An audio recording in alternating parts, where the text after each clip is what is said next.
일곱째 날이 지났습니다. 여러분이 수행하기에는 3일이 더 남았습니다. 그러나 진지하게 수행하기에는 이틀밖에 남지 않은 셈입니다. 왜냐하면 10일째 아침 8시에서 9시까지 명상을 한 뒤 여러분은 새로운 명상법을 배우게 되고 그리고 나서 침묵이 해제됩니다. 그때부터는 성스러운 침묵이 아니라 성스러운 수다가 시작되지요. 수다는 수다일 뿐입니다. 수다하고 진지한 명상하고는 같이 존립할 수가 없습니다. 병행할 수가 없지요. 그래서 11일째에는 깊이 있게 명상하기가 힘듭니다.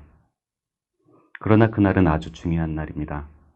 왜냐하면 9일 동안 여러분은 매우 깊이 있게 마음의 수술을 해오셨기 때문에 12일째 이 속 깊은 상처는 어떤 고약을 발라야만 합니다. 그래서 11일째 여러분이 배우게 될 명상법은 상처를 완화시키는 고약과 같은 것이 될 것입니다. 그런데 대수술이 끝나서 9일 동안의 침묵이 해제되고 갑자기 바깥 세상과 마주치게 되면 가끔 사람들이 아주 충격적인 경험을 하는 경우가 있습니다. 그래서 이 11일째는 여러분을 위한 충격 완화 장치가 되니 11일째 여러분은 더 편안하게 세상을 마주할 수 있을 것입니다. 그래서 실제적으로 명상을 진지하게 수행하기에는 단 이틀밖에 남지 않은 셈입니다. 부탁께서는 여러분이 꾸준히 명상하기를 바라십니다. 이 수행법에 관해서라면 꾸준히 수행하는 것이 성공의 비결입니다. 수련생들이 20일이나 30일 또는 45일 코스와 같이 장기 코스에 오면 그들은 꾸준하게 수행합니다. 여러분에게는 휴식 시간이 있습니다만 장기 수련생들에게는 휴식 시간도 없습니다. 여러분은 어떻게 꾸준히 수행하는가 또한 배워야 합니다. 그러니 앞으로 이틀 동안 꾸준히 수행하는 방법을 배우십시오. 명상하는 동안 물론 여러분은 눈을 감고 명상을 합니다. 그러나 그 외의 시간 또한 더 이상 여러분들에게 휴식 시간이 아닙니다. 육체적 차원에서 여러분은 일어나서 걷거나 숙소로 가거나 식당으로 가거나 하는 등등 무언가를 행하여야 할 것입니다. 그러나 계속 명상해야 합니다. 눈을 뜬 채로 알아차려야 합니다. 여러분은 눈을 뜬 채로 휴식하고 있습니다만 육체적 차원에서 여러분이 행하고 있는 것을 알아차려야 합니다. 만일 걷고 있다면 여러분의 걸음걸이를 알아차리십시오. 식사 중이라면 여러분이 먹고 있는 행위를 알아차리십시오. 목욕을 하고 있다면 목욕을 하고 있는 것을 알아차리십시오. 휴식을 취하고 있다면 휴식을 취하고 있는 것을 알아차리십시오. 그러나 이와 더불어 아주 중요한 것은 여러분은 몸에 일어나는 감각을 또한 알아차려야 한다는 것입니다. 사람들은 붓다를 제대로 이해하지 못하고 단지 걸음걸이를 걷는 것을 알아차리라고 합니다. 물론 이것은 그 나름대로의 장점이 있겠지만 이것은 붓다의 가르침이 아닙니다. 붓다께서는 감각을, 호흡이 아니면 감각을 항상 알아차리라고 하십니다. 여러분이 감각을 놓치게 되면 마음의 가장 깊은 부분을 놓치게 되는 것입니다. 그런데 여러분은 마음의 가장 깊은 부분을 수정해야 하는 것이죠. 가장 깊은 곳의 습관적 경향을 변화시켜야 하는 것입니다. 그래서 감각을 알아차리는 것이 매우 중요한 것입니다. 여러분이 걷고 있는 동안 몸 전체에 걸쳐서 감각을 느끼는 것은 이 단계에서는 가능하지도 않지만 필수적인 것도 아닙니다. 적어도 움직이는 부분에서만이라도 감각을 느끼면 되지요. 걸음을 걷고 있을 때 다리에 일어나는 감각을 지켜보십시오. 음식을 먹고 있을 때 여러분의 손끝에 닿는 감각을 느껴보십시오. 음식이 입속으로 들어가면 입술에 일어나는, 혀끝에 일어나는, 그리고 여러분이 음식을 삼킬 때 목구멍 속에 일어나는 감각을 느껴보십시오. 어디든지 움직이고 있는 곳에는 감각이 일어납니다. 그러나 가끔 움직이는 부분에서 감각을 느낄 수 없을 때는 다른 부분에서라도 느끼십시오. 이때 신체 어디에서건 감각을 느끼고 있겠지만 이와 더불어 움직이고 있는 육체적 활동 또한 함께 알아차리셔야 합니다. 이것이 명상 외 시간에 해야 될 일입니다. 이러한 방법으로 여러분은 연속성을 성취하는 것입니다. 명상하는 동안 여러분은 눈을 감고 명상합니다. 그 외의 시간은 눈을 뜨고 육체적 차원에서 필요한 일을 해야 하겠지요. 그러나 여러분은 여러분의 활동을 알아차리고 감각을 알아차리기 때문에 여전히 명상하고 있는 것입니다. 밤에 잠자리에 들 때 눈을 감고 자리에 들어 놓습니다. 자리에 누워서 매 순간 여러분의 몸을 느껴보십시오. 한쪽 편으로 돌아눕고 싶을 때에는 그쪽으로 돌아눕는 과정 전체를 느껴보면서 돌아눕는 것입니다. 육체적 차원에서 일어나는 모든 것을 알아차려야 합니다.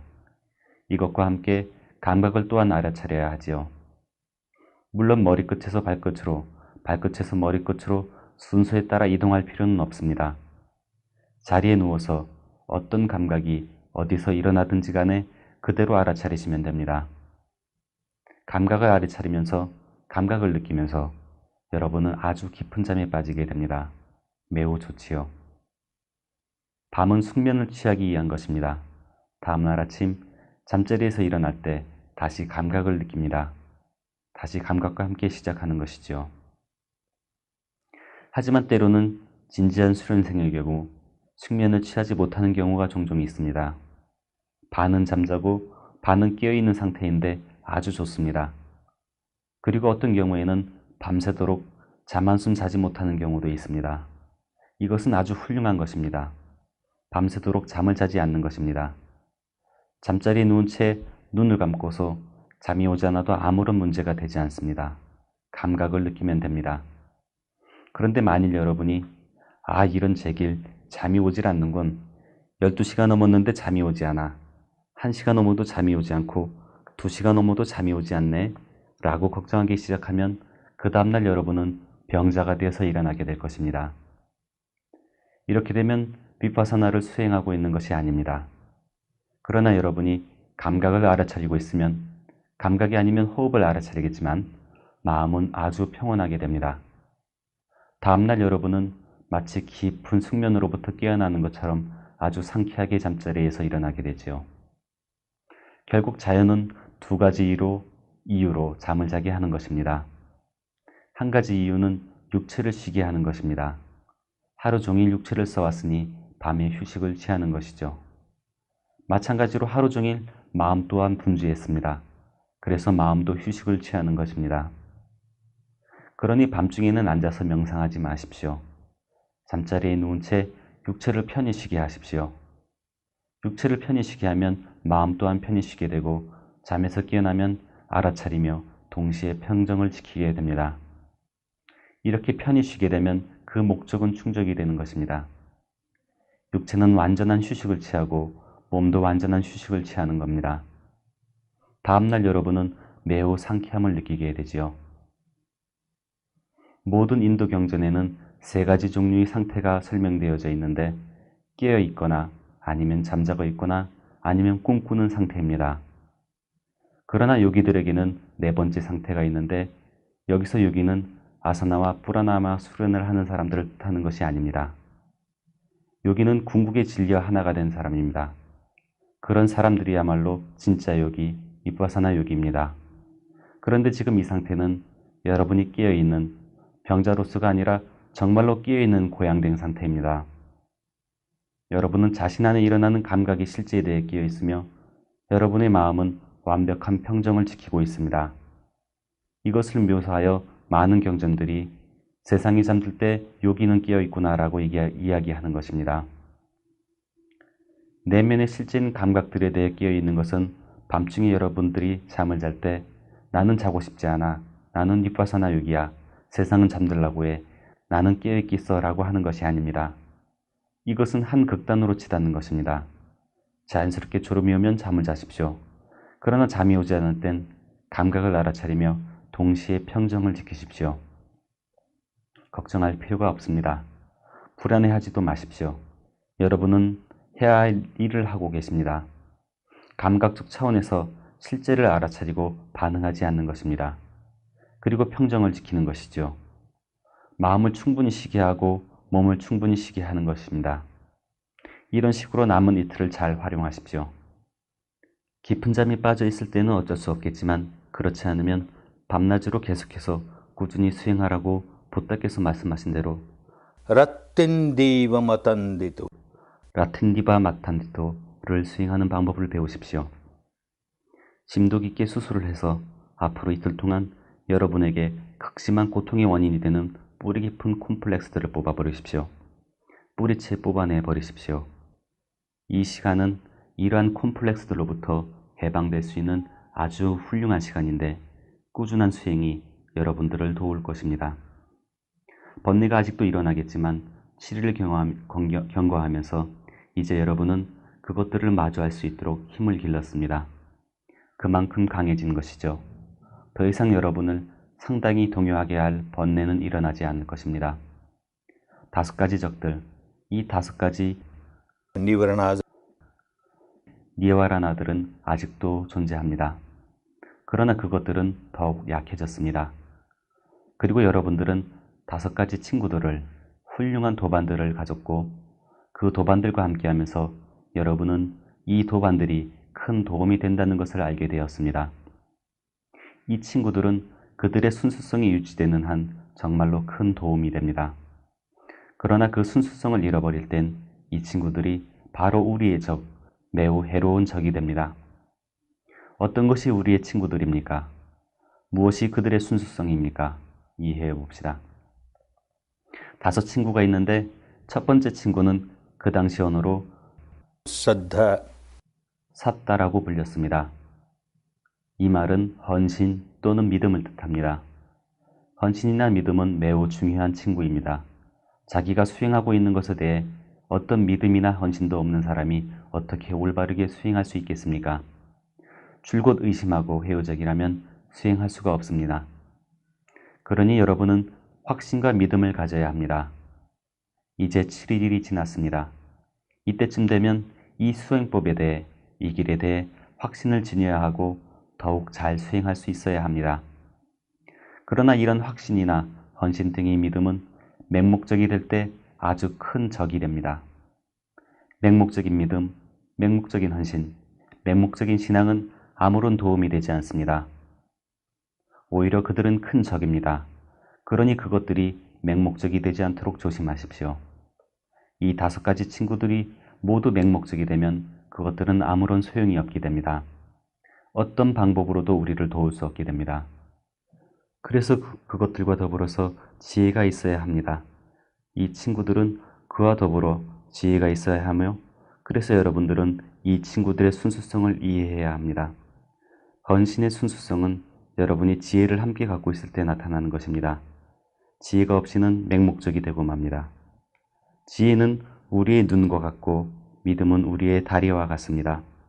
눈이 없는 사람은 길을 걸어갈 수가 있고 심지어 뛰어갈 수도 있겠지만 잘못된 길을 택했는지 알 수가 없습니다. 눈이 없는 사람은 도랑에 빠질 수도 있습니다. 그러나 다리 없이 눈만 있는 사람은, 다시 말해서 믿음이 없는 사람은 오, 이것이 바로 이 길이구나. 이 길은 아주 훌륭해. 아주 위대하지. 부처님의 가르침은 아주 훌륭해. 담마는 아주 훌륭한 것이야. 라고 하며 단지 길을 바라보기만 하는 것과 같습니다. 그러나 그런 사람은 신념이 없고 믿음이 없기 때문에 단 한 걸음도 걸을 수가 없습니다. 그래서 이 둘 모두가 다 중요한 것입니다. 이 둘 사이의 결합은 왜냐하면 이때 믿음은 각성된 믿음이 되기 때문에 우리에게 엄청난 힘을 줍니다. 이것은 믿음의 본질이 무엇인가를 이해하게끔 하는 식별력 있는 이성, 분별력 있는 지혜와 함께하는 믿음이 됩니다. 우리는 그것을 맹목적으로 받아들이는 것이 아닙니다. 무엇이 믿음의 본질입니까? 여러분은 어떤 사람이나 어떤 신, 아니면 어떤 성자나 깨달은 분에게 믿음을 가질 수가 있습니다. 그런데 왜 이런 사람이나 이런 분들에게 믿음을 갖고 있는 것입니까? 왜냐하면 이런 사람은 성자이기 때문입니다. 어떤 훌륭한 특성을 지니고 있기 때문이죠. 믿음은 이 특성에 대한 것입니다. 이러한 장점들을 보고서 여러분은 고무되는 것입니다. 이러한 특성들을 여러분 안에 개발시키고자 고무되는 것이죠. 그렇게 되면 믿음은 아주 유익하고 크나큰 도움이 되며 의미 있는 것이 됩니다. 그렇지 않으면 아무런 소용이 없습니다. 그런데 여러분이 구걸과 함께 믿음을 내세운다면 오 전능한 신이시여 제가 바라는 것을 주시옵소서. 오 여신이여 제가 바라는 것을 주시옵소서. 이러한 욕구를 충족시켜 주시고 저러한 욕구를 충족시켜 주소서 라고 계속적으로 청원한다면 그러한 믿음은 맹목적인 믿음입니다. 쓸데없는 짓이 되지요. 믿음은 특성에 관한 것이어야 합니다. 바로 이러한 특성들을 개발하기 위해 고무되는 것은 훌륭한 믿음입니다. 일례로 수년 전 버마에서 돌아와서 내가 인도에서 코스를 지도하던 초창기에 어떤 노파 한 분이 코스에 참여했습니다. 그녀는 매우 진지하게 코스에 참여했습니다. 그녀는 아주 진지하게 수행했지요. 그녀는 수행법을 올바르게 이해했고 올바르게 수행해서 훌륭한 결과를 얻었습니다.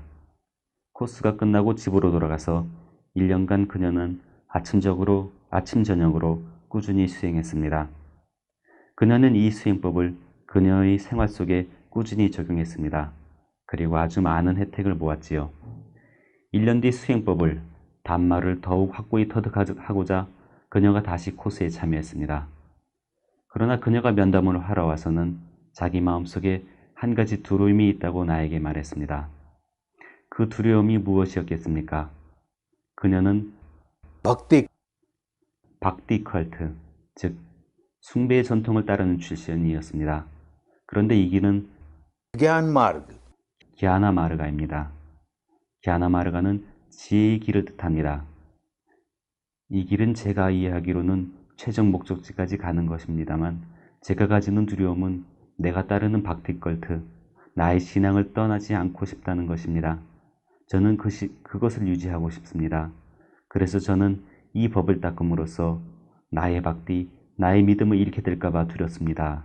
라고 말했습니다. 그래서 아닙니다. 걱정하지 마세요. 당신의 박디, 당신의 믿음은 더 강하게 될 것입니다.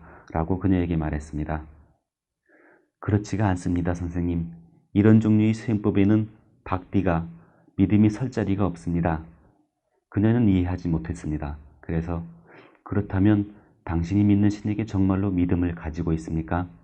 정말로 확신을 가지고 있냐고요? 정말로 믿습니까? 라고 물었습니다. 그녀가 대답하기를 무슨 말씀이십니까, 선생님? 전통적으로 우리는 이 박디 전통의 사람들입니다. 우리는 아주 신심 깊고 우리 신에 대해 대단한 믿음과 확신을 가지고 있습니다. 라고 말했습니다. 그래서 내가 조건부 공양을 올립니까? 하고 물었습니다. 인도에서 보면 이 조건부 공양은 아주 보편적인 것입니다. 그런데 이 조건부 공양이라는 게 어떤 것입니까? 가령 가족 중에 누군가 아프면 가장이나 어머니가 사원에 가서 어떤 신에게 절을 하고는 내 아들이나 딸을 낫게 해주십시오. 그리고 이 아이가 완쾌되면 당신께 스위트를, 오르피어치 스위트를 바치겠습니다. 라고 이야기합니다. 그래서 조건부 공양을 바칩니까? 하고 물었던 것이죠. 물론입니다. 누구나 다 하는 것이죠. 그렇다면 당신은 당신의 신에 대해 믿음이 없는 것입니다. 먼저 신이 당신을 치료하면 그때 오르피를 바친다는 것인데 당신은 당신의 신에 대해 오르피만큼의 믿음조차도 갖고 있지 않은 것입니다. 왜냐하면 먼저 오르피어치 스위트를 제공하려 하지 않고 신이 당신의 아들이나 딸을 먼저 치료해야 하기 때문입니다. 이것은 상업적인 박디, 장사꾼의 믿음입니다. 주고받는 것이죠. 이것은 단지 맹목적인 믿음일 뿐입니다. 아무런 쓸모없는 짓이죠. 그런데 이러한 일이 믿음이라는 명목하에 이루어지고 있습니다. 여러분은 항상 무언가를 기대하고 있는 것이죠. 신이 나를 위해 무언가를 해야 합니다.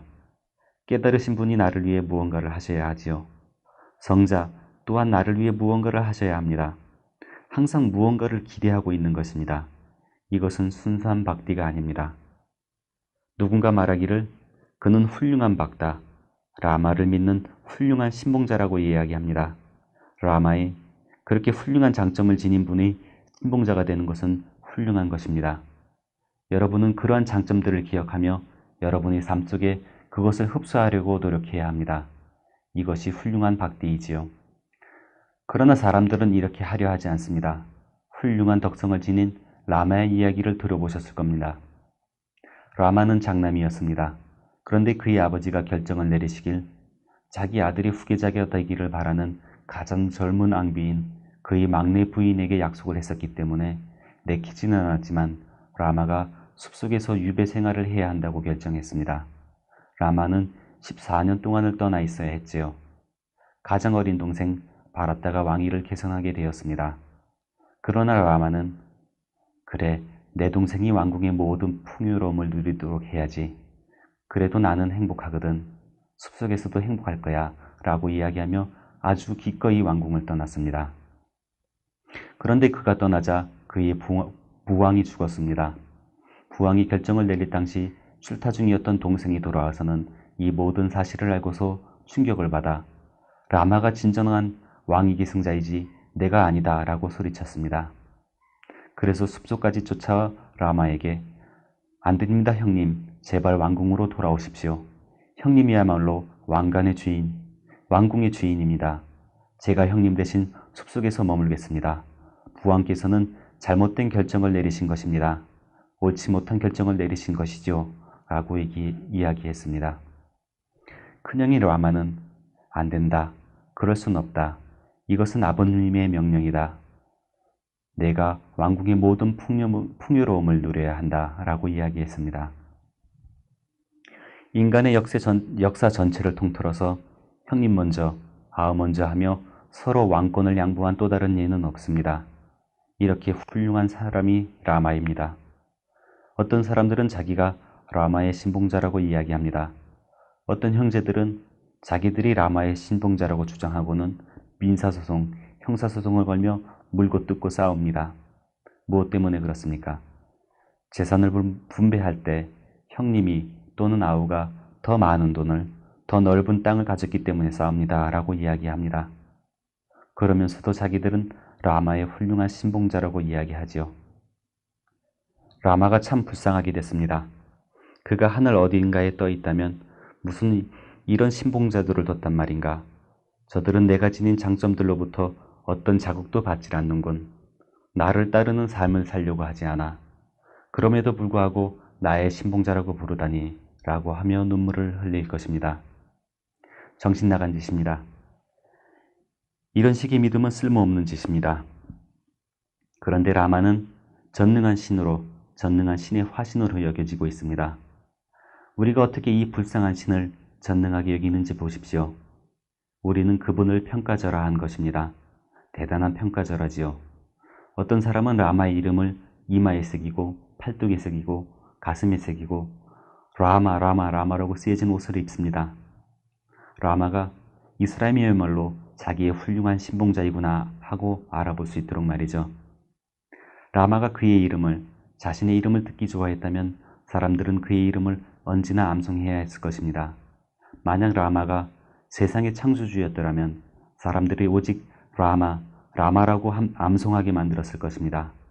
그런데 그가 정말로 그의 이름을 그렇게 좋아했다고 한다면 그가 얼마나 자기중심적인 사람, 이기적인 사람이겠습니까?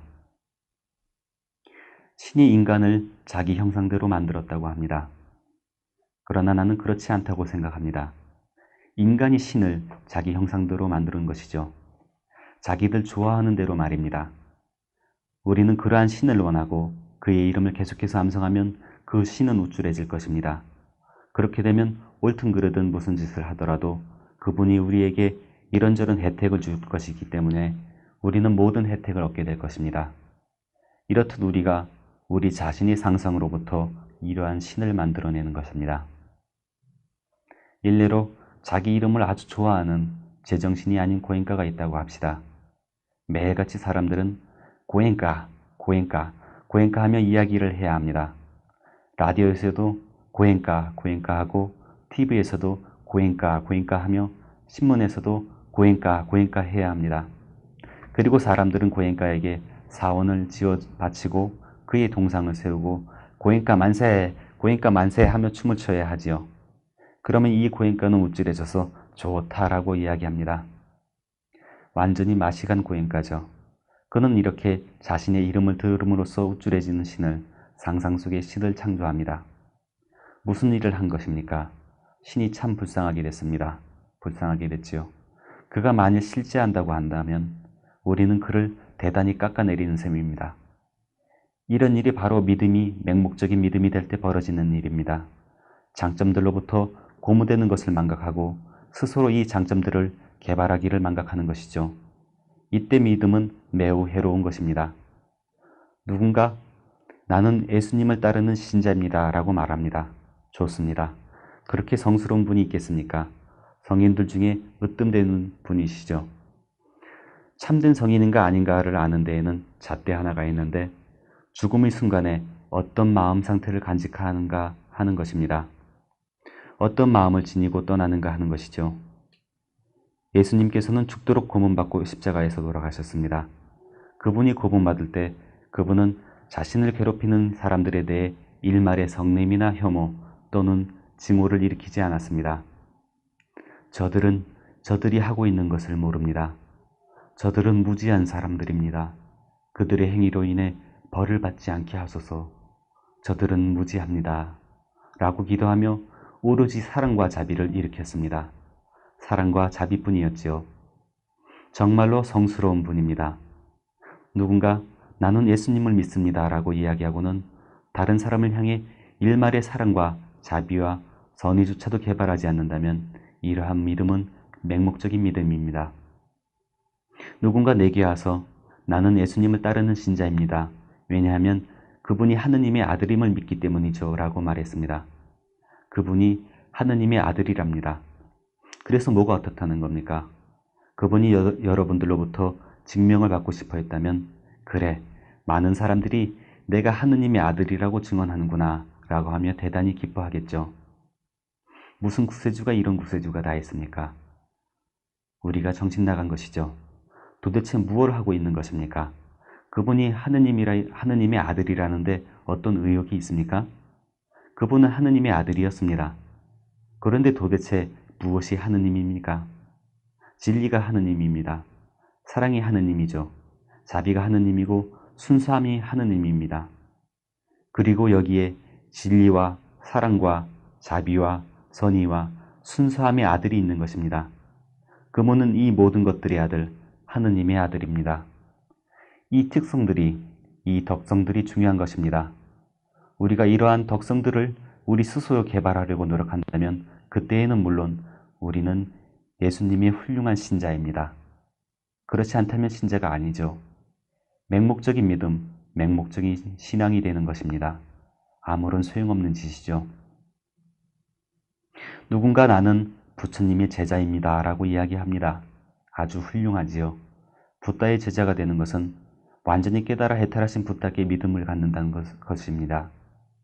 그러나 여기서도 이 믿음이 맹목적인 믿음이 되면 이른 아침에 합장을 하고 부ddhaṃ 사라ṇam gacchāmi 이렇게 부처님께 귀의합니다. 부처님께 귀의합니다 라고 암송하는데 세 차례 부처님께 귀의했으니 오늘 하루 내 하고 싶은 대로 해도 괜찮겠지. 나는 무슨 일을 해도 되는 허가증을 가진 거야. 왜 내가 부처님께 귀의하겠어요? 그분이 나를 구원하기 때문이죠. 내가 지은 모든 악행에도 불구하고 그분께서 나를 구원하실 것입니다. 그렇지 않으면 왜 부처님께 귀의하겠습니까? 라고 생각합니다. 정신 나갔지요.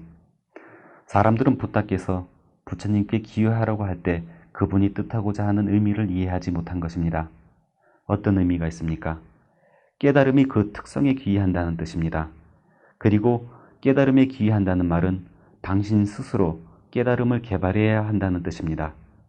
다른 어느 누구도 아닌 당신 스스로의 깨달음이 당신께 귀처를 제공합니다. 바로 이것만이 당신을 보호할 것입니다. 그러니 여러분은 여러분 자신이 깨달음에 귀의해야 합니다. 이 특성을 개발해야 하지요. 그때야 비로소 부처님께 귀의합니다 라고 말하는 것이 의미를 지니게 됩니다. 그렇지 않으면 이것 또한 맹목적인 신앙이 되고 맙니다. 붓다께서는 종교를 세우고자 하는 데는 관심이 없으셨습니다. 그분께서는 더 큰 종단을 구성하기에 더욱 많은 사람들이 부처님께 귀의합니다 라고 이야기하는 것을 원치 않았습니다. 결코 그렇지 않았습니다. 그분께서는 자비로 충만해서 사람들이 고통으로부터 벗어나는 것을 보는 데 관심이 있었습니다. 이런 종파에 속하든 저런 종파에 속하든 그것은 아무런 차이가 없습니다. 이런 공동체에 속하든 저런 공동체에 속하든 그것은 아무런 차이가 없습니다. 이 나라에 태어났든 저 나라에 태어났든 아무런 차이가 없습니다. 여성이든 남성이든 그것은 아무런 문제가 되지 않습니다. 왜냐하면 고통이 존재하기 때문입니다. 그런데 붓다의 깨달음은 그분이 길을 제시하셨다는 것입니다. 깨달음으로 인해 그분은 그분을 깨닫게 한 그 길을 발견하신 것입니다. 그리고 자비심으로 이 길을 제시하신 것이지요. 그러나 여러분이 직접 이 길을 걷지 않는다면 이때 믿음은 더 이상 믿음이 아닙니다. 쓸데없지요. 그분께서는 우리가 어떻게 붓다를 공경히 해야 하는지를 가르치셨습니다. 붓다는 어떤 사람의 이름이 아닙니다. 이것은 깨달은 분의 특성입니다. 곧다마 한 분만이 아니라 누구든지 깨달은 각자가 될 수 있는 것입니다. 깨닫는다는 것은 어느 한 사람의 전유물이 아닙니다. 나 앞에도 수많은 붓다가 있었으며 나 뒤에도 수많은 붓다가 올 것이다 라고 붓다께서는 자주 말씀하셨습니다. 그분께서는 우리가 어떻게 붓다를 공경해야 하는지를 가르치셨는데 여러분이 붓다께 경의를 표할 때에는 예차 부ddha attitacha 예차 buddhaya nagata 아티타, 즉 과거의 모든 붓다에게 그리고 미래의 모든 붓다에게 pachupannacha ye buddha 그리고 현재에 존재하고 계신 모든 붓다에게도 또한 aham vandami sabada 저는 과거와 미래와 현재의 모든 붓다께 경의를 표합니다. 이렇게 되면 여러분은 종파나 조직에 얽혀 있는 것이 아닙니다. 그러면 여러분은 깨달음으로부터, 깨달음의 특성으로부터 여러분 자신 안에 이 깨달음을 개발시키려고 노력하는 영감을 얻게 됩니다. 그분께서는 어떻게 우리가 붓다께 경의를 표해야 하는지를 설명했습니다. 그래서 여러분이 붓다께 경의를 표할 때에는 Namo tassa bhagavato arahato samma sambuddhassa 나무 따사 이러한 특성을 가진 모든 분들께 경의를 표합니다. Namo tassa bhagavato arahato samma sambuddhassa 완전한 해탈을 얻으신, 완전한 깨달음을 얻으신, 자기 스스로의 노력으로 깨달음을 얻으신 그러한 분께 경의를 표합니다. 여러분은 경의를 표합니다. 뿌자, 즉 예배라는 것을 하지요. Samish puja. 삼위자 뿌자, 순수하지 못한 뿌자라는 것이 있는데 불상을 모시고선 향과 꽃과 스위트를 바치고 절을 합니다. 그리고 나는 부처님께 공양을 올립니다 라고 이야기합니다. 그러나 뿌자는 이런 것이 아닙니다. Niramisha puja. 니라미자 뿌자라는 것이 있는데 순수한 뿌자, 순수한 예배입니다. 그리고 붓다께서는 Dhammanu dhamma patipattiya buddhang pujemi. 붓다께 뿌자를 바칠 때 이 말은 거친 차원에서부터 가장 미세한 차원까지 담마의 길을 걸어감으로써 내가 붓다께 경의를 표한다는 뜻입니다. 여러분은 담마의 가장 거친 부분인 신라로부터 시작해서 이것보다 섬세한 사마디로 진행하고 더욱 섬세한 빠냐로 나아가게 됩니다.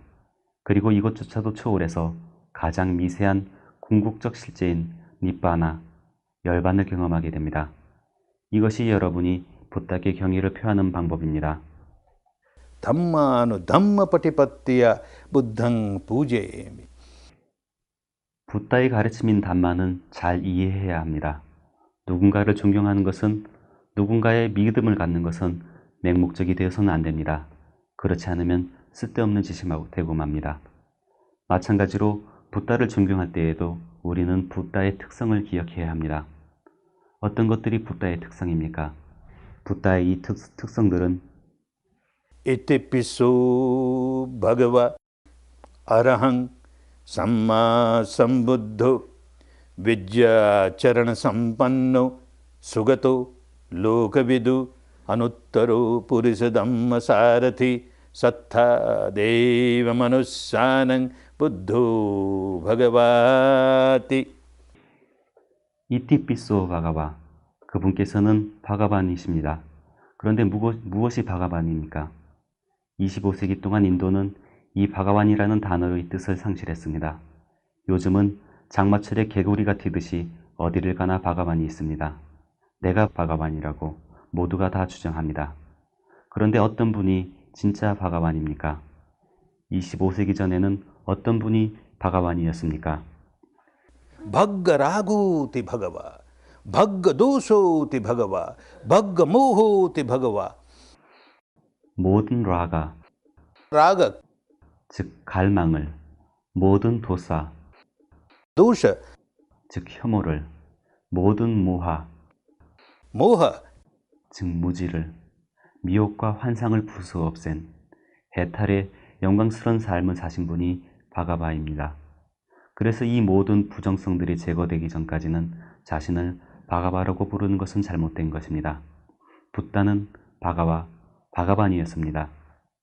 여러분은 그분의 이러한 특성을 개발하도록 고무되는 것입니다. 조금씩 여러분은 라가로부터 벗어나고 도사로부터 벗어나며 무하로부터 벗어나는 것입니다. 즉 탐진치 삼독으로부터 벗어나는 것입니다. 이렇게 되면 여러분은 진정한 의미에서 붓다를 공경하는 것이고 붓다에 대한 진정한 믿음을 갖는 것입니다. 아라항 여기서도 인도의 옛말로 아리는 적들을 말하고 함은 죽이 없앤 모든 적을 죽이 없앤 분을 말합니다. 그런데 비폭력이 사도로서 어떻게 그런 분이 누군가를 죽일 수 있겠습니까? 그런데 그분은 모든 그분의 적들을 없앤 것입니다. 누가 우리의 적입니까? 바깥 대상이? 어떤 바깥 대상도 우리의 적이 아닙니다. 우리 자신의 불순함이 우리의 적이지요. 이 모든 부정성들을 소지시킨 분은 마음속에 부정성은 어떤 것이든 그 흔적조차도 남기지 않으셨습니다.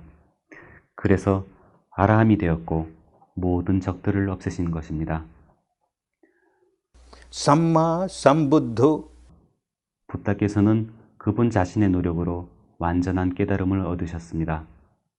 누구나 자기 자신의 노력으로 완전한 깨달음을 성취해야 합니다. 노력은 하지 않고 눈에 보이지 않는 어떤 초자연적인 힘이 자기 자신을 깨닫게 하도록 기대한다면 그는 붓다가 어떤 분인지 이해하지 못한 것입니다. 삼마삼부또 각 개인이 자기 자신의 구원을 위해 자기 자신의 깨달음을 위해 스스로의 노력으로 깨달음을 얻도록 해야 합니다. इतिपिसो भगवा अरहं सम्मा संबुद्धो विद्याचरण संपन्नो. 이 말은 위대에도 정통하고 아짜라나에도 정통하다는 뜻인데 즉 이론뿐만 아니라 실천에도 그렇다는 뜻입니다. 단말을 가장 높은 단계인 위디아 즉 지혜의 단계에서 이해하고 그리고는 그것을 삶 속에 적용합니다. 이것이 붓다의 특성이지요. यथावादी तथाकारी यथाकारी तथावादी. 그분께서는 말씀하신 대로 실천하시고 실천하신 만큼만 이야기하십니다. 그래서 그분께서는 진리의 개인적 경험의 길을 걸어서 궁극적 진리의 목적지에 도달하신 분, 즉 다타가타라고 불렸습니다. 그런데 우리가 자신을 붓다의 제자라고 말한다면 우리는 그 길을 따라야 합니다. 한 걸음 한 걸음 진실과 함께 विद्याचरण संपन्नो. 진리와 함께 말이죠. सुगतो 이분께서 걸으신 한 걸음 한 걸음은 모두 올바른 것이었습니다. 육체적 차원에서든 언어적 차원에서든 정신적 차원에서든 어떤 것이든 다른 사람들을 해치는 행동은 하지 않으셨지요. 우리도 또한 이 특성을 우리 안에 개발하려고 노력합니다.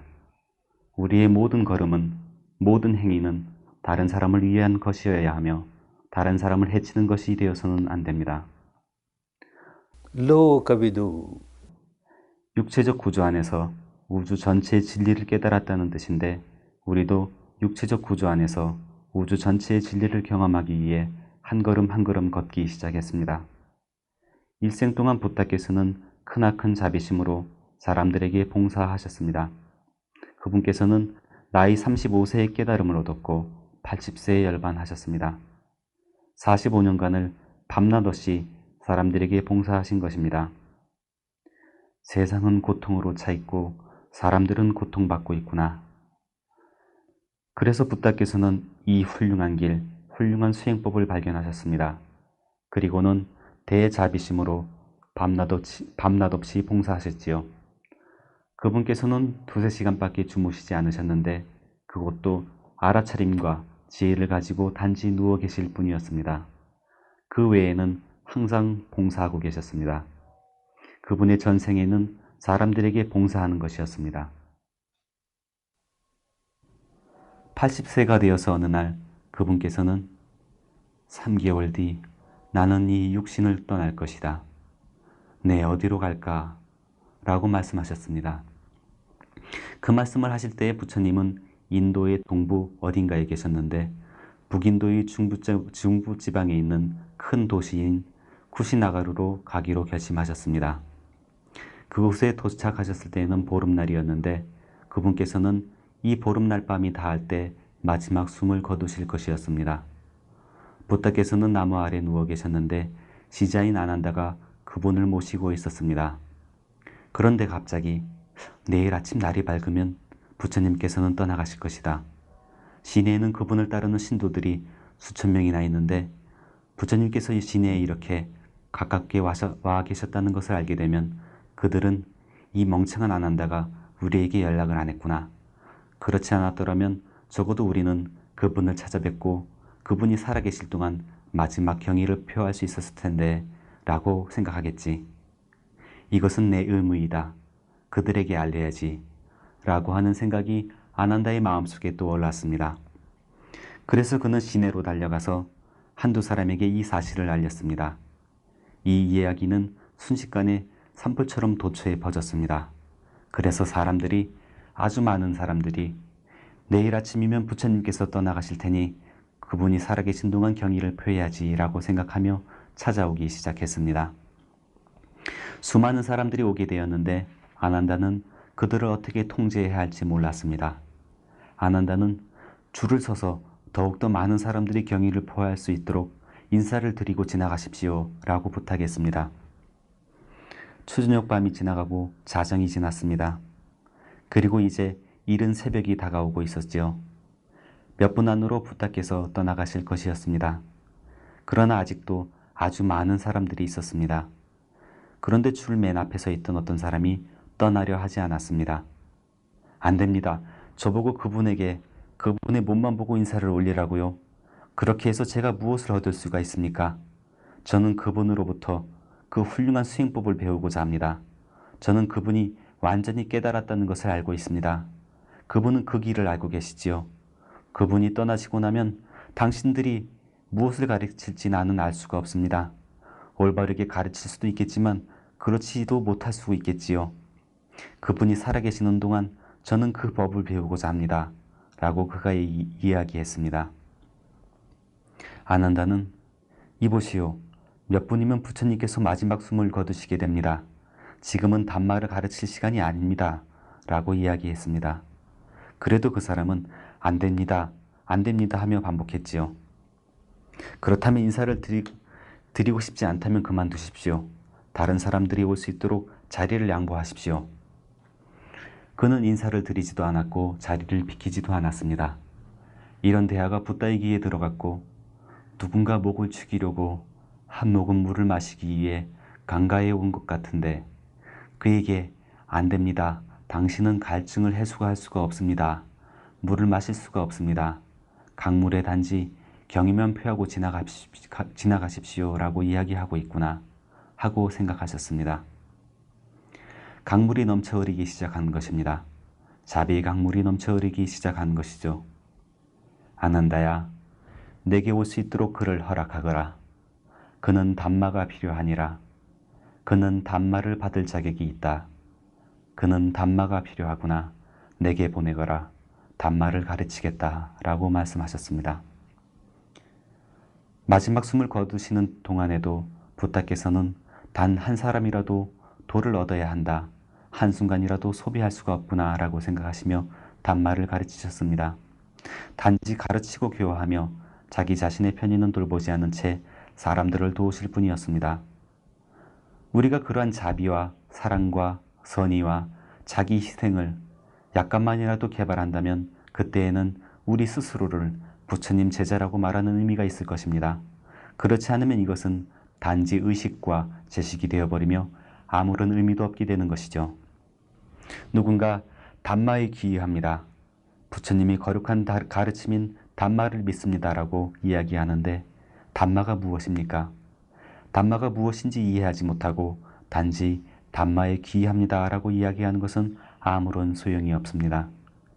여러분이 담마에 귀의할 때 담마의 삶을 산다면, 그리고 여러분 자신 안에 담마를 개발한다면, 신라와 사마디와 빠냐를 여러분 속에 개발한다면 그때는 담마에 귀의합니다. 거룩한 가르침에 귀의합니다. 라는 말이 의미를 갖게 됩니다. 그렇지 않다면 이것은 맹목적이고 무의미한 일이 됩니다. 그런데 무엇이 담마입니까? 담마는 어떤 종파나 조직화된 종교가 아닙니다. 담마는 보편적 법칙, 자연의 법칙입니다. 만일 자연의 법칙과 하나 되는 삶을 살기 시작했다면 그때는 물론 담마에 귀의한 것입니다. 부타께서는 담마의 이 특성이 어떠한 것들인지 설명하셨습니다. 담마의 6가지 특성을 설명하셨지요. 우리는 이 특성들을 우리가 갖고 있는 것인가 아닌가를 항상 알고 있어야 합니다. 그렇지 않다면 담마의 미명 아래 우리는 어떤 종류의 종파나 믿음이나 교리 등등에 휘말리게 됩니다. 무엇이 순수한 담마의 특성입니까? 스와카도 바가바타 담모. 스와카도. 담마는 아주 분명하게 설명되어져야 합니다. 어떠한 신비주의도 끼어들어서는 안 되고 어떠한 현학적 기구도 끼어들어서는 안 됩니다. 결코 이런 것이 있어서는 안 되죠. 담마는 아주 간단한 것입니다. 담마는 일반 사람들도 이해할 수 있도록 그렇게 쉬운 말로 설명될 수 있어야 합니다. 사람들이 이해할 수 없다면 그 길을 따를 수가 없지요. 이것은 철학가나 학자들의 게임이 아닙니다. 이것은 사람들이 이해하고 따라야 하는 것입니다. 그렇기 때문에 담마의 첫 번째 특성은 바로 스와카도. 아주 쉽게, 아주 분명하게 설명되어져야 하는 것이죠. 그리고 산디티고. 어떤 것이든 여러분이 자신의 직접 경험을 통해 경험하는 것, 여러분 스스로 경험하는 그 진리가 바로 담마라는 것입니다. 깨달은 분이 경험하신 진리는 당신의 것이 아닙니다. 경전에 설명된 진리는 당신의 것이 아닙니다. 당신의 스승이 경험한 진리는 당신의 것이 아닙니다. 바로 당신이 경험한 것, 산디티코, 당신의 눈으로, 당신의 직접 경험으로 한 단계 한 단계 나아가는 것이죠. 여러분은 거친 진리로부터 시작하시겠지만 이것은 문제가 되지 않습니다. 이것이 바로 여러분의 진리, 여러분 스스로의 경험, 여러분 스스로의 지혜인 것입니다. 이렇게 진리와 함께 계속해서 길을 걸어간다면 여러분들은 더욱 섬세한, 더욱 미묘한 진리를 경험하게 되는 것입니다. 이런 식으로 정신과 물질의 모든 영역을 탐구하고 정신과 물질의 진리를 경험하고 나면 여러분은 그것을 초월해서 정신과 물질, 그 너머에 있는 어떤 것을 경험하게 됩니다. 스와카도 바가바타 담모 산디티고 아칼리고. 아칼리코는 담마를 실천한 그 결과를 얻는 것은 시간이 걸리지 않아야 한다는 것입니다. 지금 여러분이 담마를 수행하는데 죽은 뒤에 어떤 혜택을 얻게 되는 그러한 것이 아닙니다. 이런저런 의식과 제사를 행하면 제7천이나 11천에 다시 태어나게 된다는 그러한 것이 아닙니다. 누가 제7천으로부터 내려와서 어떤 의식을 행했기 때문에 그곳에 태어났다고 이야기합니까? 모두 맹목적인 이야기지요. 여러분은 지금 어떤 것을 얻고 있습니까? 죽고 난 뒤에 물론 여러분은 혜택을 얻겠지요. 그러나 지금 여러분은 어떠한 혜택을 얻고 있습니까? 지금 여러분이 혜택을 얻고 있지 못하다면 이것은 담마가 아닙니다. 여러분은 담마의 길을 걷기 시작했고 그렇기 때문에 이 걸음걸이에 대한 보답을 얻어야 됩니다. 이것이야말로 바로 순수한 담마이고 그렇지 않으면 담마가 아닙니다. 누군가가 나에게 백지수표를, 구름 위에 떠있는 실제하지 않는 어떤 은행의 백지수표를 주었습니다. 이 백지수표를 가지고 내가 무엇을 할 수 있겠습니까? 혜택을 누려야 합니다. 아칼리고. 내 행위와 그 결과 사이에 공백이 있어서는 안 됩니다. 아칼리코, 삶 속의 변화가 시작되어야 합니다. 여러분이 진정으로 이 길을 걷기 시작했다면 어떤 변화가 지금 여기서 바로 이 생에서 발전을 위한 변화가 시작되어야 합니다.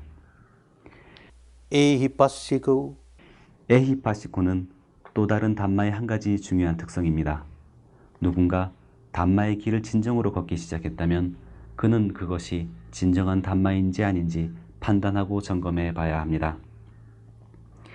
에히파시코의 문자적 의미는 와서 직접 보라는 것입니다. 와서 스스로 확인하라는 것이죠. 와서 여러분 스스로 경험하라는 것입니다. 에히파시코. 사람들이 이런 명상 코스에 와서는 4일째, 5일째, 아니면 6일째. 와, 이것은 굉장히 훌륭하군. 내 어머니도 이것을 하셔야 돼. 아버지도 이것을 하셔야 되고 아무개도 이것을 하면 좋겠어 라고 생각하기 시작합니다. 그리고는 갑자기 나는 지금 호흡과 감각을 지켜보아야 하는데 그 문제는 나중에 생각하지 라고 알아차립니다.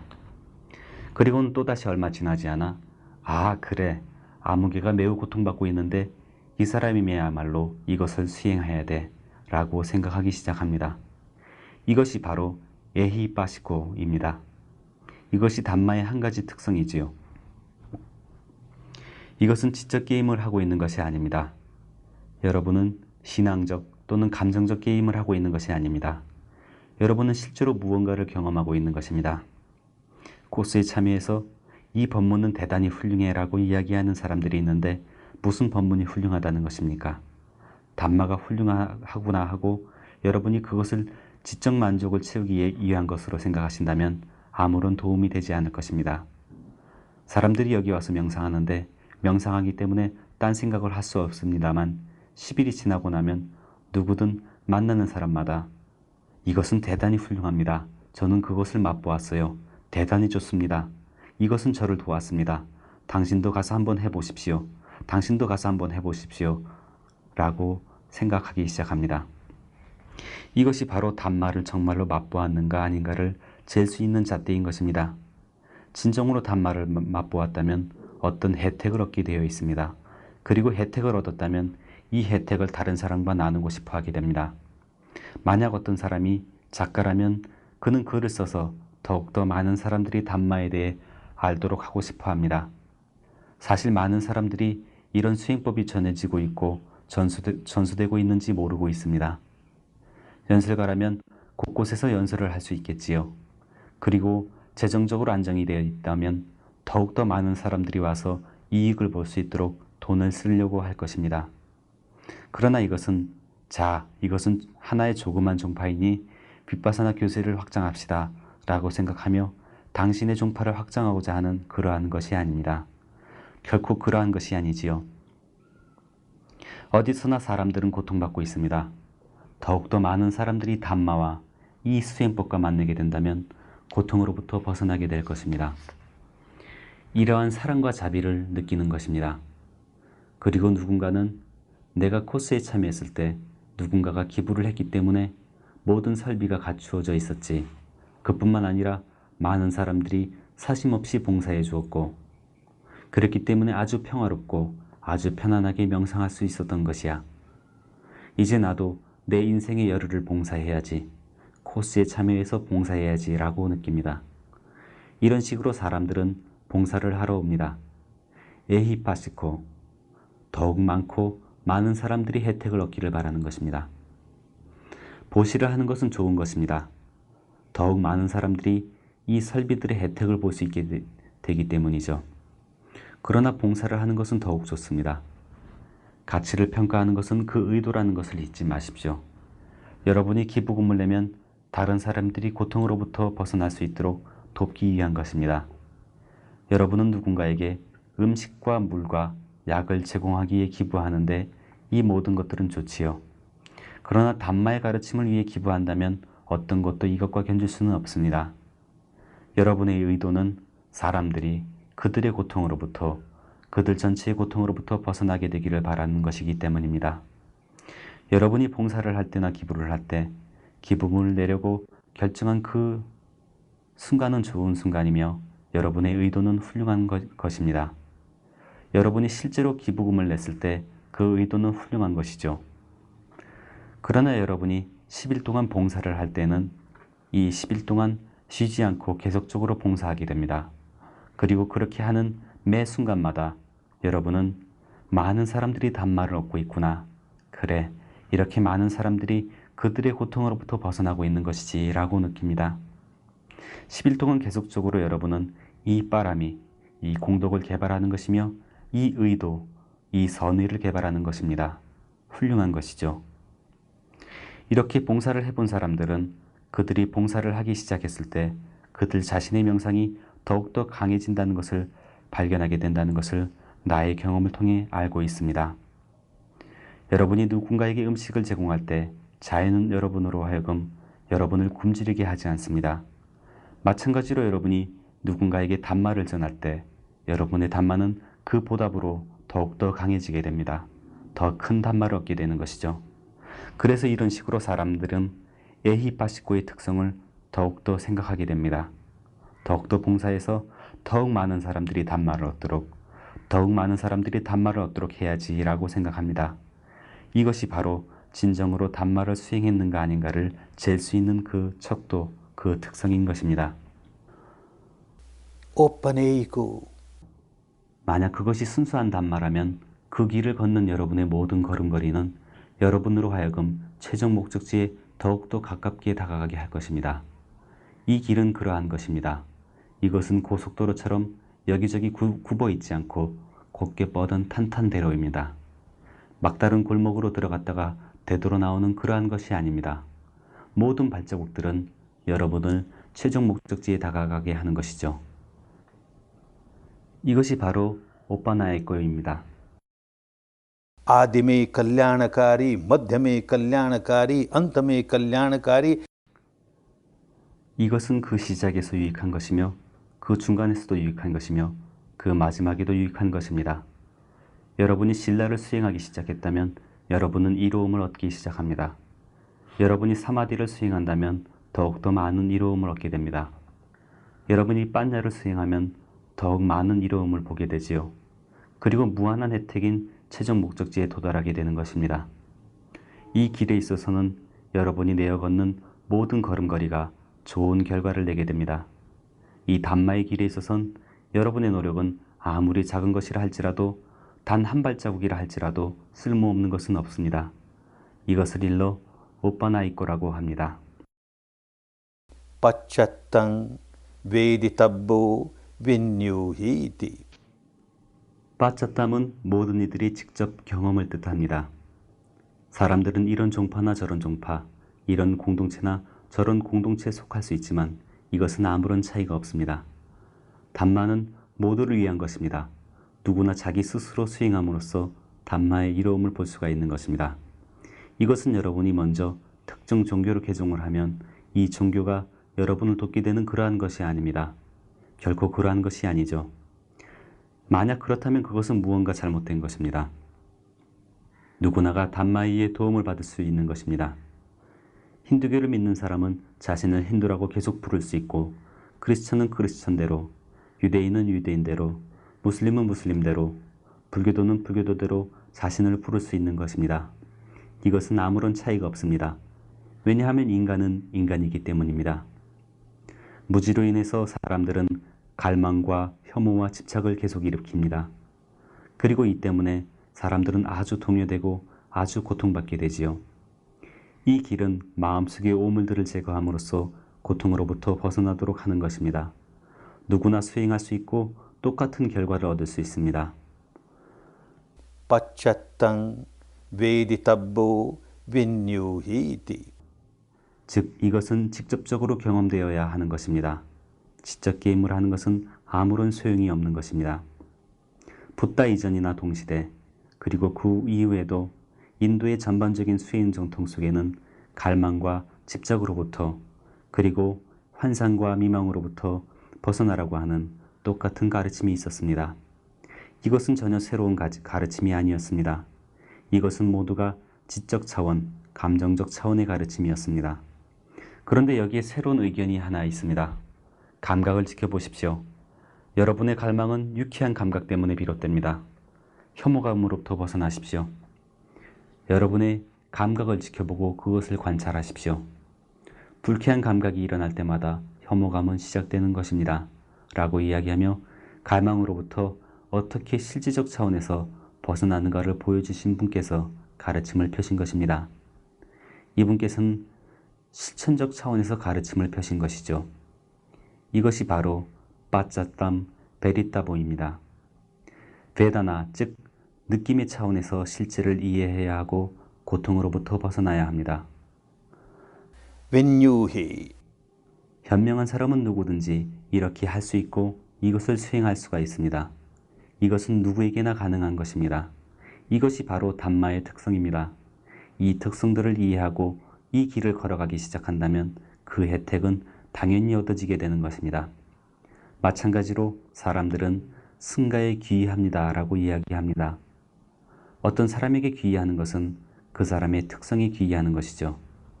누구든지 올바른 길을 걸어가고 있는 사람은 Supatipanno bhagavato savaka sangho.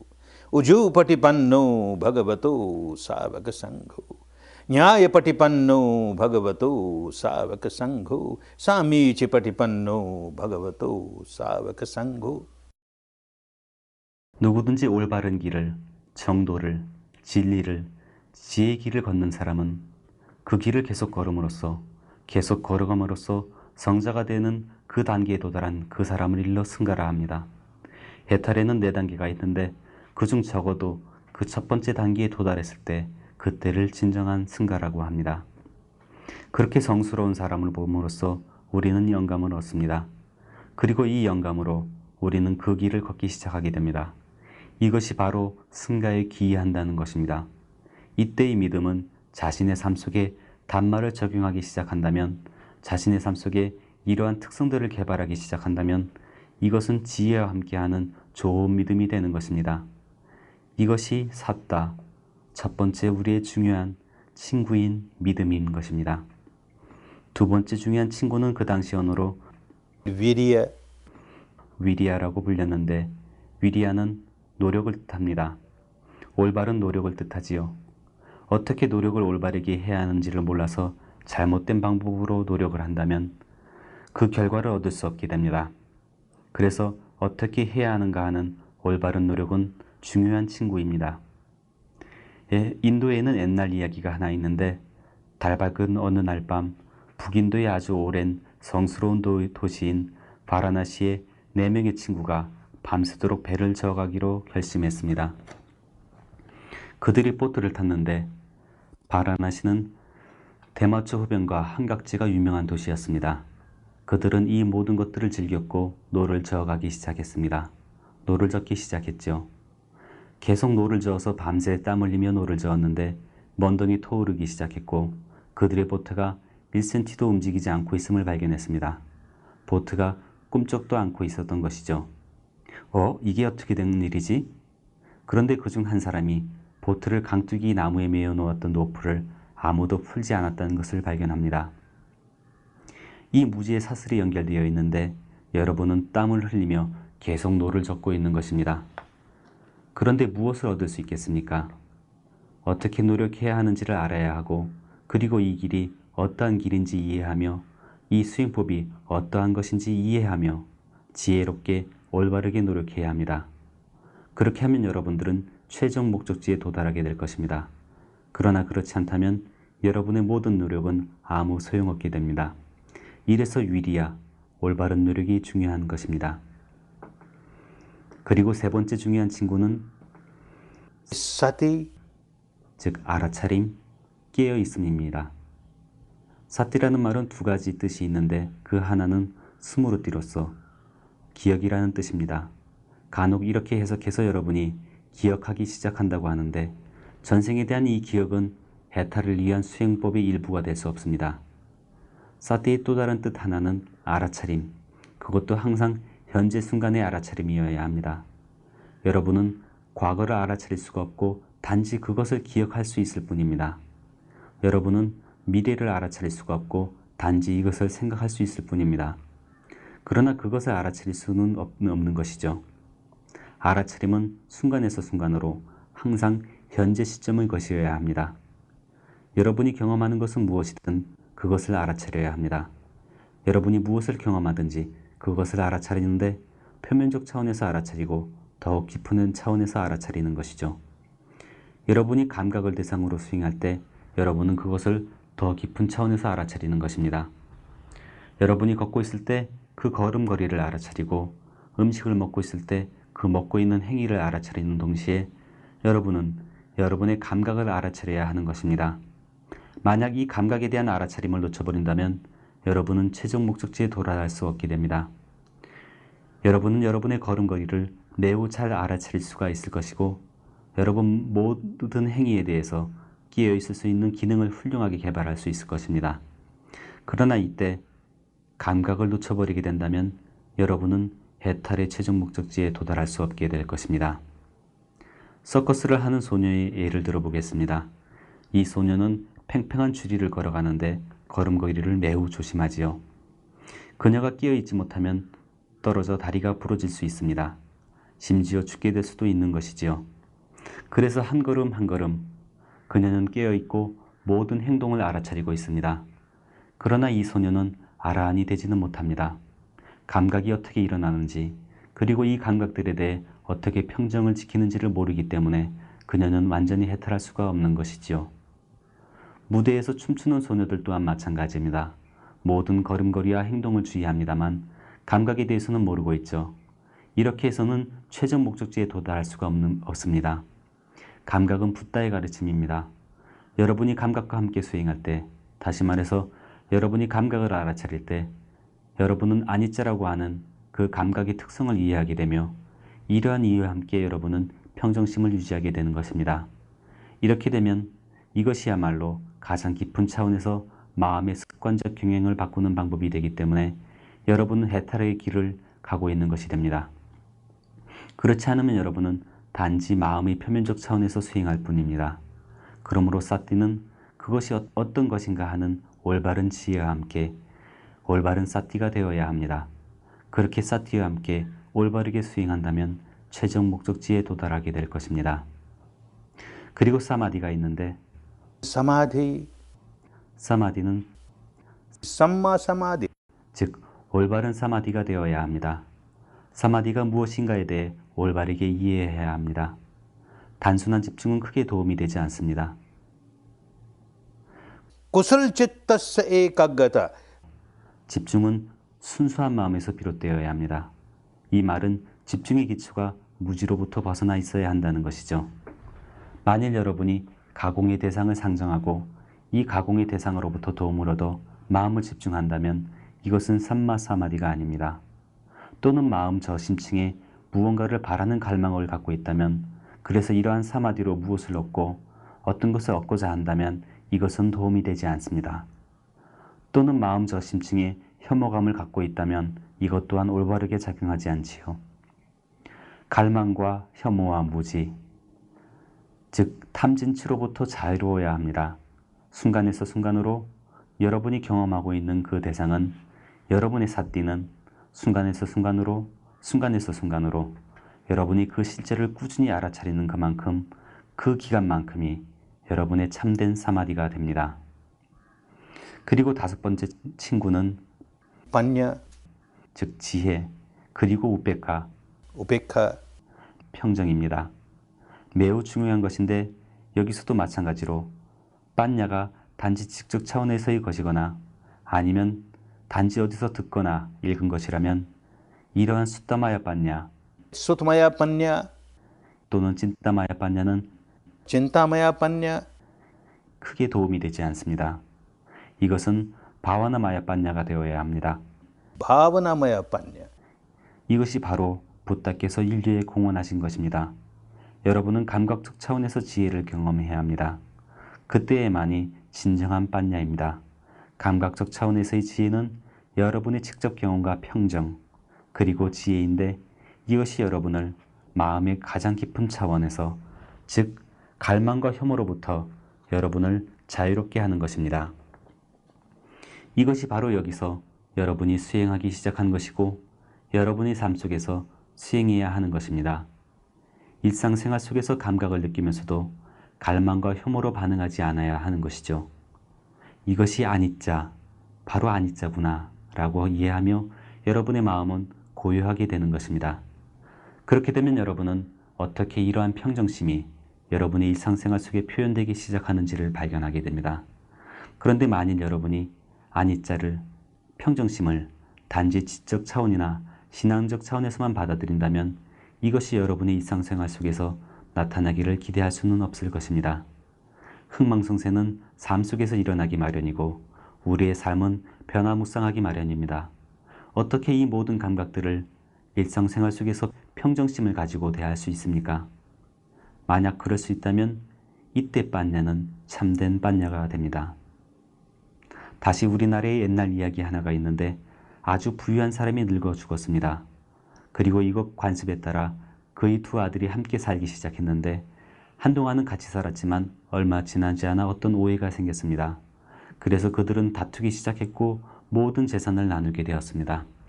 돈과 폐물과 부동산들 모든 것이 반으로 나뉘게 되었지요. 이 모든 것들이 나뉠 때 누군가가 어떤 은밀한 곳에서 작은 봉지 하나를 발견했는데 그 안에 무엇이 있었는가 하면 반지 2개가 있었던 것입니다. 그중 하나는 평범한 은반지였고 다른 하나는 값진 다이아몬드가 박힌 반지였습니다. 이때 형님이 욕심을 내어서 이 반지는 우리 아버님이 직접 벌어놓으신 것 같지가 않구나. 아마도 이것은 대를 물려가며 내려온 것일 거야. 그러니 앞으로도 대를 물려야 되고 장자인 내가 대를 물리기에 보관한 것이 좋을 것 같구나. 그것을 팔면 우리는 이 가보를 잃어버리게 되지. 그러니 내가 보관하는 게 낫겠어. 너는 이 반지를, 은반지를 가지려무나 라고 동생을 설득하기 시작했습니다. 동생은 좋아요, 기쁘시죠? 이 다이아몬드 반지를 받고 행복하십시오. 저는 이 은반지에 만족합니다 라고 이야기하며 미소 지었습니다. 그리고 그들은 서로 헤어져 그들의 삶을 살기 시작했는데 흥망성쇠가 끊임없이 계속되었습니다. 다이아몬드 반지를 가진 형은 봄이 오면 의기양양했습니다. 그리고 봄이 지나 가을이 오고 겨울이 되면 상당히 우울해했지요. 마음의 평정을 항상 잃었습니다. 세상에서 어떤 일에 직면할 때마다 그는 마음의 평정을 잃었습니다. 긴장이 뒤따랐고 고혈압이 생기며 이런저런 약품을 복용하고 수면제와 강력한 안정제를 복용했습니다. 그리고는 강한 쇼크를 받는 상태에 이르게 되었죠. 이것이 다이아몬드를 가졌던 그 형에게 일어난 일입니다. 그런데 평범한 은반지를 가진 동생은 아버님께서 그렇게 값진 다이아몬드 반지를 은밀히 보관하신 것은 이해가 가는데 왜 이 평범한 은반지도 같이 있었는지 이해가 가지 않는단 말이야. 여기에는 무슨 의미가, 어떤 의도가 있었을 것인데 라고 생각하기 시작했습니다. 그는 반지를 요모조모 뜯어보았고 그 반지에 무언가 새겨져 있는 것을 발견했습니다. 그것을 읽었는데 그것은 이것 또한 변화한다 였습니다. 오, 이것 또한 변화한다. 이것이 아버님의 가르침이었구나. 이것 또한 변화한다. 모든 것이 변화한다. 그는 이 반지를 새끼손가락에 끼웠습니다. 봄이 오면 봄을 즐겼고 그곳으로부터 피하려 하지 않았습니다. 봄을 즐기는 것이죠.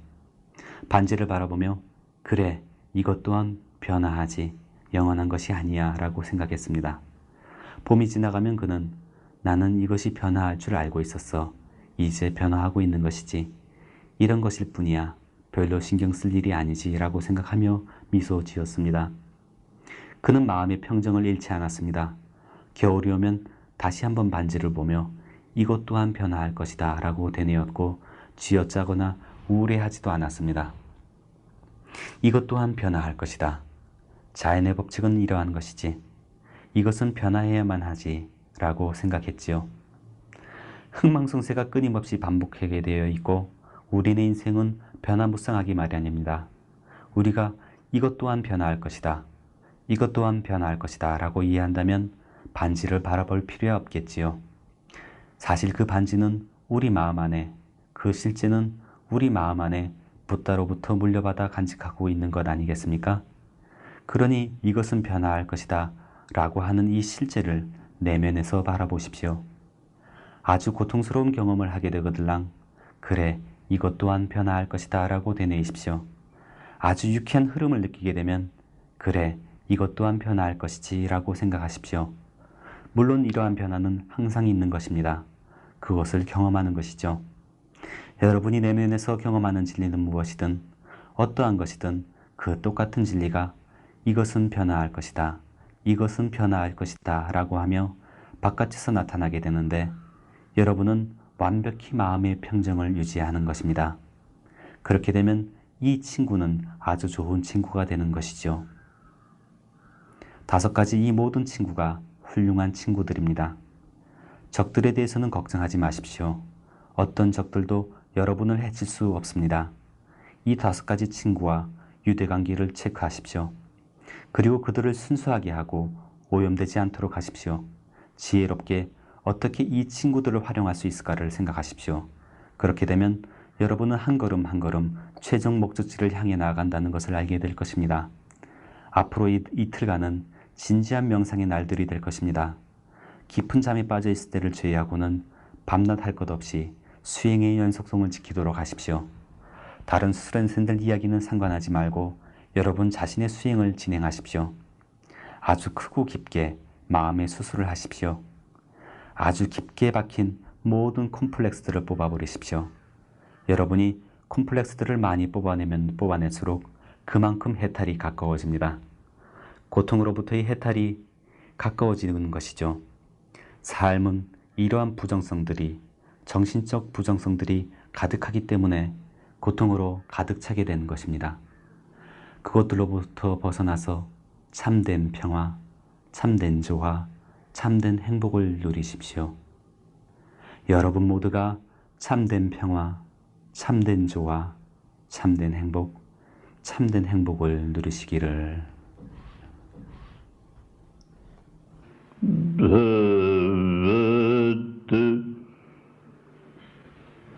Bhagavad